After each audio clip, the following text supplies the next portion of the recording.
Okay, so there was supposed to be a bakery right around the corner from our apartment, and I've just walked up one block onto this main looking street because I thought, oh, there'll be something up there. I feel so bad I'm seeing this without Max, but it's really cool. But oh my god, I can't wait to show you guys more of the city.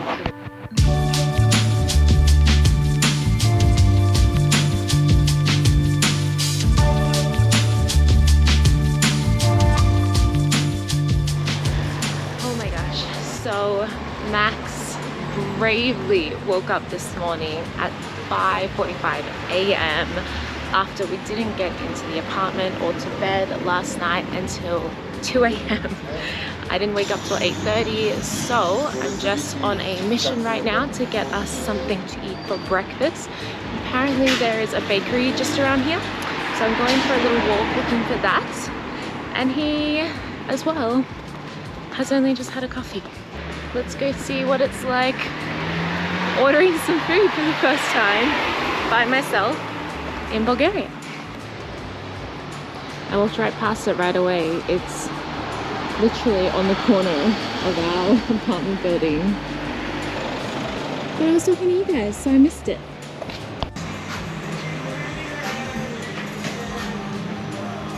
This is fancy. They have different types of coffee for you to choose.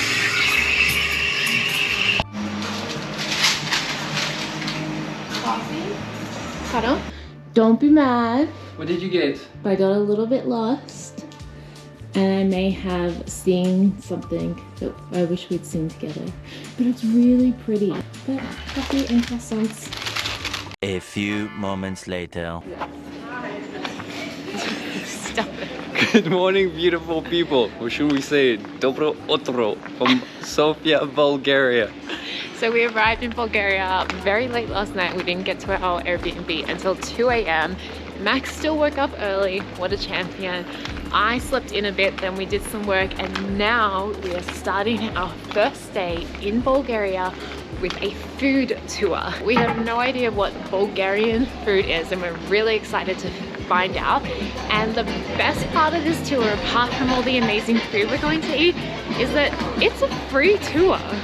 I haven't gone outside yet. Look at this. Oh my god, okay, ready? Hold on. I haven't gone outside of the room yet. Don't look right, don't look right. Ah, don't look right. Now look at this end of the street. Whoa, mountains!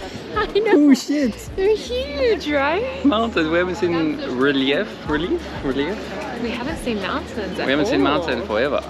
Oh, great Also, stuff. I lost my sunglasses, so there must be like a book fair going on because these were open.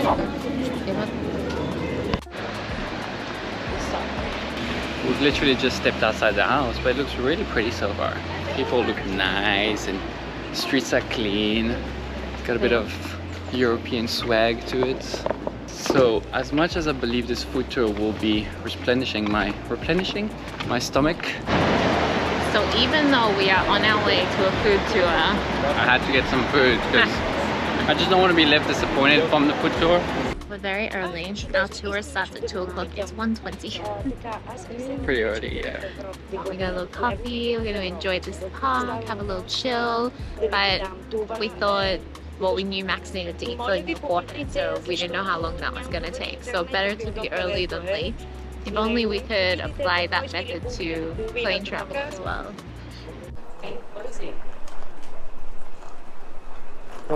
Gate closing. Where's the fun in that, you know? If you watched our last vlog, you know what I'm talking about. Bulgaria offers, or Sofia offers these free city tours, and one of them was a food tour, which is wild. And the more I looked into it, I was like, surely you have to pay for the food as well, but it seems like all the food is included. You don't have to pay, but just at the end of the tour, you might want to tip your guide.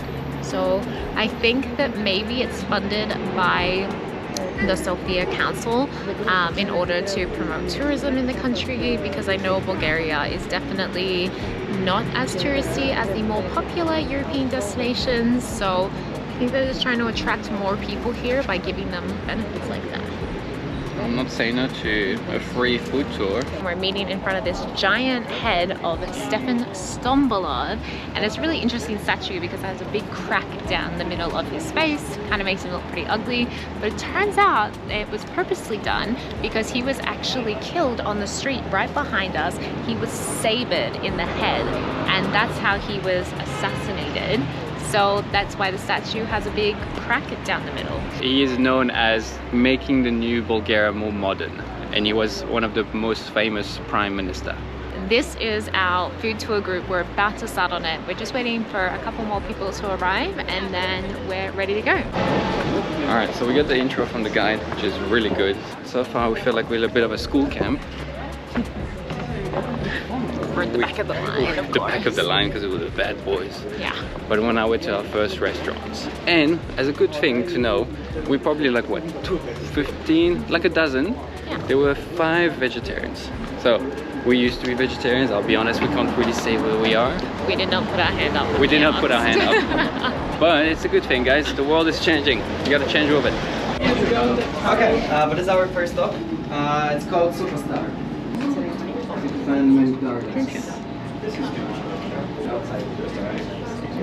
like those cucumber. And the dill. I like the dill. With each other, grab a burger in a chill atmosphere, have a beer. So this was the idea initially. So I think this is Max's kind of food. Definitely not vegetarian. Alright. It's definitely not traditional, but it was created by Bulgaria. So good. Yeah. Rich. I don't know about having a full one. Oh yeah. Be too heavy. Yeah. Very good food tour.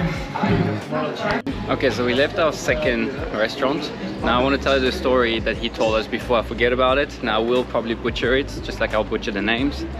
But he told us the story as to why the Bulgarian yogurt is so famous and popular. So the story goes is that there was a research made as to which country in the world had the oldest people per capita, or like over 100 years old. And at that time of the research, Bulgaria came out on top. The guy that did the research had a friend that had a lot of interest in the germs that were produced through the fermentation of the yogurt. Sorry, the bacteria, the good bacteria. The bacteria that were fermenting the yogurt. And by doing the research, he basically, I don't know, believed that this was the reason why Bulgarians people were so old. Because apparently every fridge in Bulgaria has that yogurt. Or a yogurt. They eat a lot of yogurt. They eat a lot of yogurt. So they came to the conclusion that that is why Bulgarian people aged so well, because all of them had yogurt. And the news spread, and the world believed whatever the people tell them to believe, and that's how it became popular. Nothing against Bulgarian yogurt, but here's the story for you.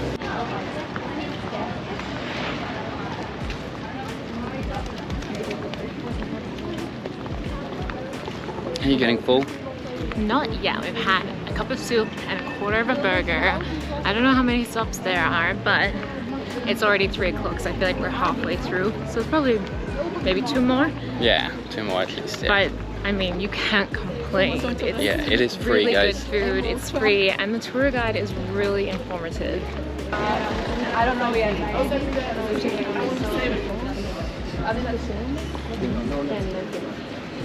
All right, we got a smoothie. He listed a whole bunch of things. All I heard was dates, agave, and oat milk, but I think there's other things in there as well. So.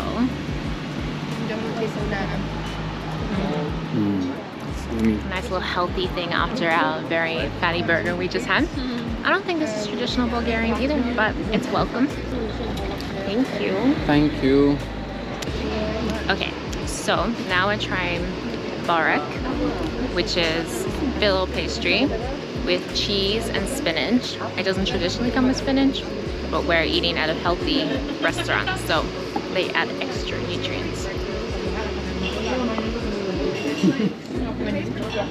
So basically the baritsa is the most popular breakfast in Bulgaria. You can find it in absolutely every bakery. There was some extra.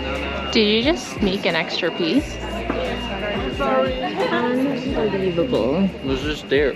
There's an extra piece if you want it. You can have it.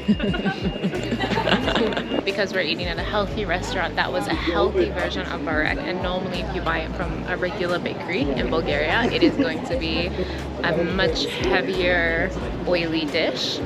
So this one, as you can see, it's not oily at all. It's very yummy. Very tender, soft. Do you want more sugar or less sugar? This one, yeah. This one? Half, 50-50. Thank you. So now we are trying mikitsa, which is basically dough fried, covered in sugar. So a fried donut, if you will, without the hole. But actually, he said that you won't find this in stores. It's a homemade thing, and this store particularly open to sell this homemade traditional dish, but you won't normally find it in places, only if you eat with a family or you come to this one particular store in Sofia. So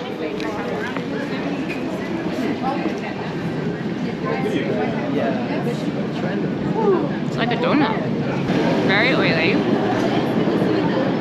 but good. I have a feeling we're going there. Cute in here.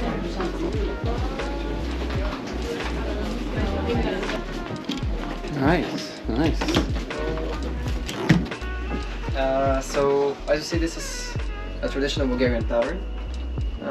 You can find many of those outside of Sofia. We're getting the rundown on the food. I can't remember what any of it's called because it was very hard to pronounce. Yeah, they're very like this like grapes and this is okay. So the tour finished. It was really good. Really good. We left a little tip, but it was absolutely worth it.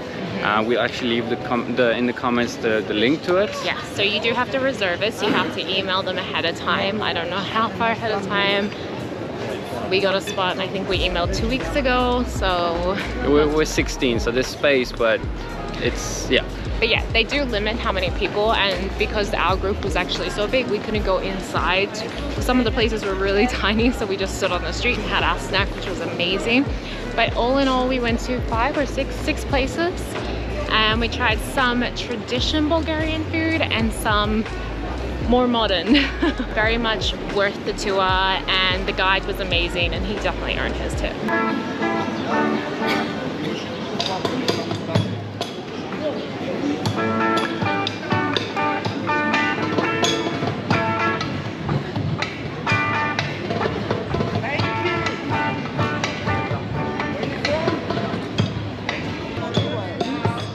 This lady stayed 45 minutes in a chair and didn't buy anything. Was I really that? No, I wasn't. I was 20 minutes at the most.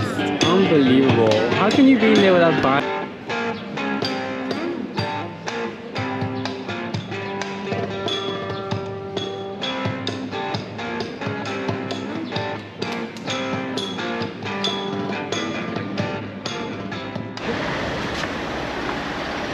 Alright, it hasn't been 1, it hasn't been 2, but it's almost 3 hours since we took a break. But Max had a nap and caught up on some sleep, and I booked our next few days worth of travels. Yeah, she gave me the rundown. It sounds very exciting for the pre-wedding spot in Bulgaria. But now we are famine. We only snacked. Now that food tour was great, but it was mostly snacks. So we're gonna sit down for proper dinner now. I think it's a pub though, but it's, I'm not saying no.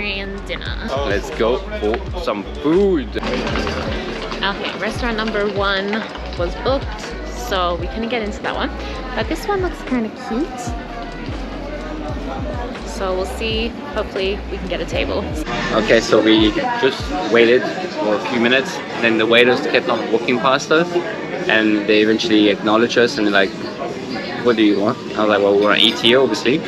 But yeah, he was like, just go upstairs. So I was like, okay. So we sat upstairs. And we said, can we have a table? And he's like, obviously. It's just so different. Basically seeing a menu for the first time here. The prices, people, are so cheap. I mean, I haven't ordered yet and I haven't seen the food, but this is like $1.50 Australian dollars for a dish. And the beer is surprisingly more expensive.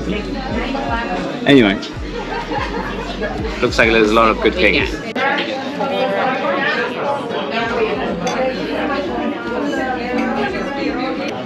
Okay. Merci. Thank you. Jacqueline's on the mission to make the waiter smile. He will like me eventually. Alright, look at the traditional Bulgarian salad that we've heard so much about. It's called shopska, and you'll see it on pretty much every single menu that you look at, apparently. And basically, it's a Greek salad, but no olives. And instead of feta cheese, they put on this grated cheese. French fries called Bulgarian fries, joking. And some meat patties. Yeah, that's not what I expected, but okay. The salad is good.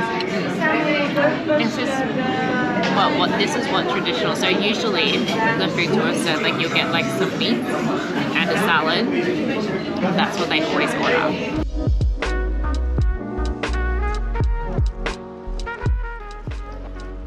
Okay, we actually end up having dinner and not doing anything afterwards because we are still very tired.